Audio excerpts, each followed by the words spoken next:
As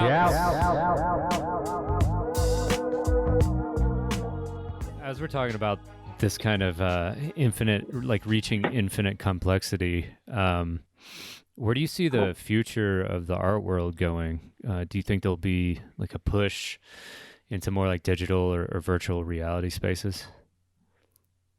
There may be a push in digital and reality spaces. I think it's almost guaranteed to be.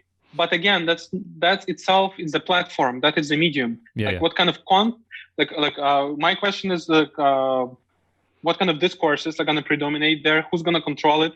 And what kind of space of curation is going to be there? What kind of process of curation is going to be happening there? Yeah. I personally would not like it to be the same people who kind of dominate the official art market as we know it now, right, to supplant themselves into this new digital realm and control the discourse. Yeah. Because technology can give us infinite possibilities, but it can also stifle us, and it can also, if it's centralized in some one, or several monopolistic entities that have control over like who gets what and basically gatekeep and the kind of arrange the rules of the game into their advantage, as I think it's now in the art world, then it would not be as good. But I think with the development of decentralized technologies like blockchain and the crypto and all these things, I think we have a chance in getting a more human empowering spaces.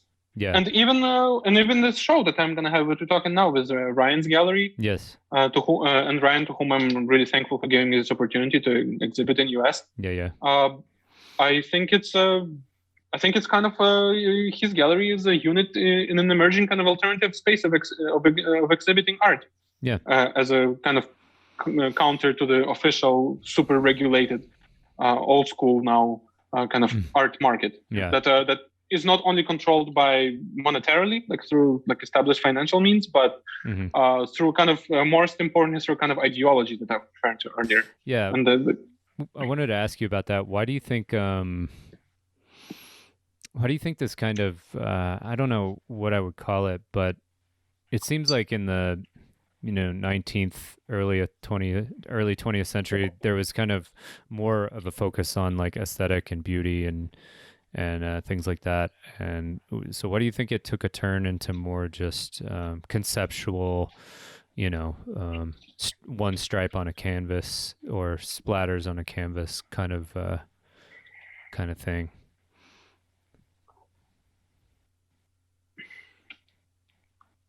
I think it is definitely a reflection of general what is called the decline of the Western metaphysics.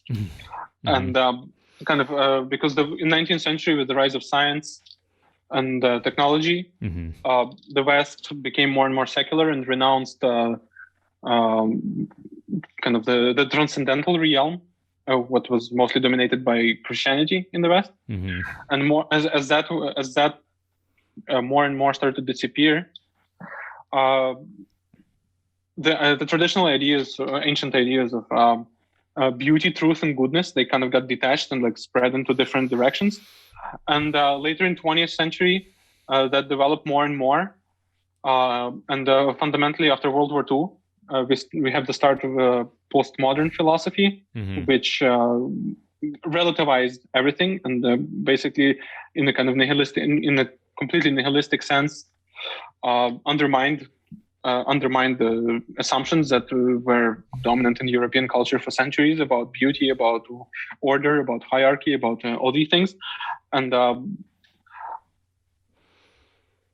it's not like they didn't have a point. Like they made some they made some super important discoveries about the nature of art and the nature of our perception and the nature of text and our relationship to the medium and like the nature, the language of the medium itself and all these things.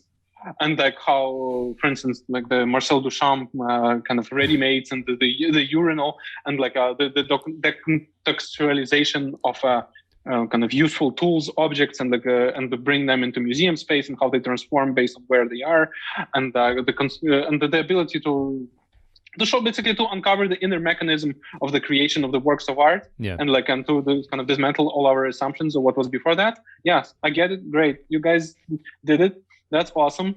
but I think that past that nihilistic movement started going further and further, and we got into complete dissipation of all objectivity and of all objects and of everything and of the hierarchy.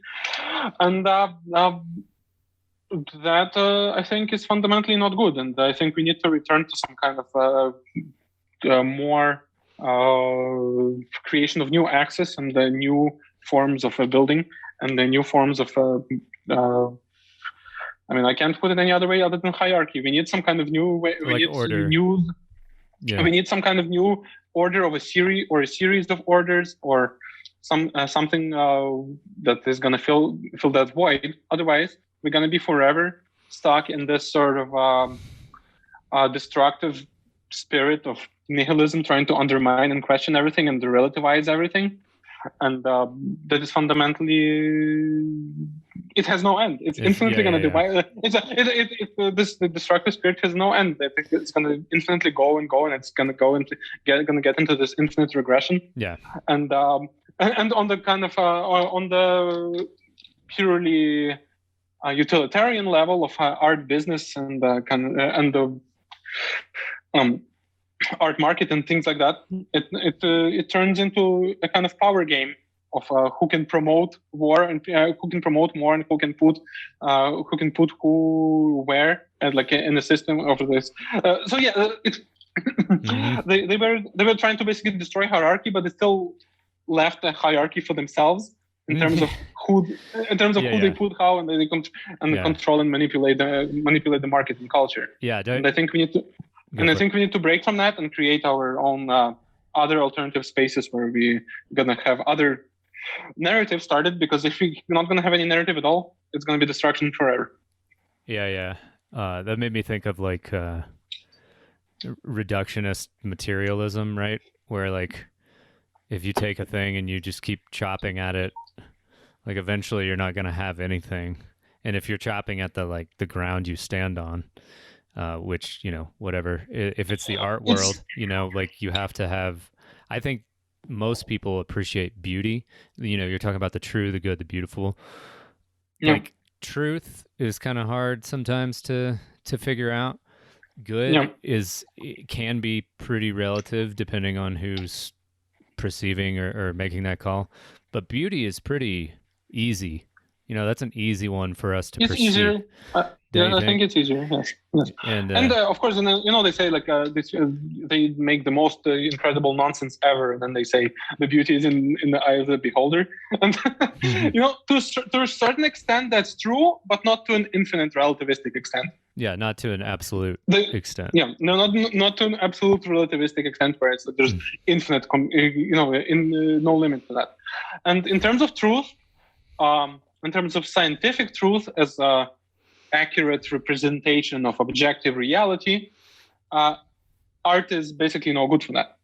Right, sure. But in this other sense of truth that we tend to overlook as a revelation of something non-quantifiable about the world, but qualitative experience, like ancient Greeks called the name for truth was the word for truth was aletheia, and it meant uncovering, unveiling, kind of de-occultation.